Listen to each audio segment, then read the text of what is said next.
Years ago, a mentor shared some wisdom with me, something that has stuck with me throughout my career. Simon, you can't prepare for what's coming. No matter how much you plan, the future is inherently uncertain. You can only prepare to be ready for what's coming. It's a subtle but crucial distinction. At first it sounded like a riddle, a paradox designed to confuse. But over time, I realized he was talking about mindset, not answers. It wasn't about having all the solutions in advance. Readiness is the core of leadership. It's the foundation upon which effective leadership is built. It's not about predicting the future, a task that's ultimately impossible, but about building the capacity to face any future regardless of what it holds. Today, change isn't just constant, it's accelerating. The pace is relentless and it shows no signs of slowing down. Technology, markets, and the workforce shift overnight. Entire industries can be disrupted in the blink of an eye. The real constant is the increasing speed of change. It's the one thing we can truly rely on. For leaders, this isn't just a challenge, it's the environment we live in. It's the air we breathe, the water we swim in. Many leaders see this churn as a threat and try to build walls, to insulate themselves and their teams from the chaos. The best leaders do the opposite.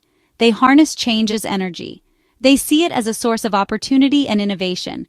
Their job isn't to be the smartest, to have all the answers, but the steadiest, to provide a sense of calm and stability amidst the turbulence. They create environments where people feel safe to adapt, to take risks, and to learn from their mistakes, experiment, and even fail. Because failure is often the greatest teacher. True leadership isn't about rigid plans that are destined to be disrupted. It's about a clear why that guides you through any storm, a purpose that remains constant, even when everything else is changing.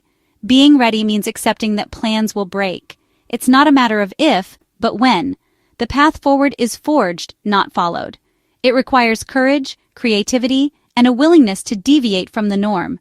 Our value as leaders isn't in controlling the uncontrollable, because ultimately we can't, but in cultivating courage and trust within our teams, empowering them to navigate the unknown. My mentor's advice wasn't about strategy. It wasn't about specific tactics or techniques. It was about character, about the qualities that define us as leaders. Build a foundation of trust and purpose so strong, so unshakable, that when change comes, your team doesn't scatter. They don't crumble under the pressure. They huddle closer. They find strength in unity. They look to you, not for the map, because the map is constantly changing, but for the compass, for the direction, the values, and the principles that will guide them forward.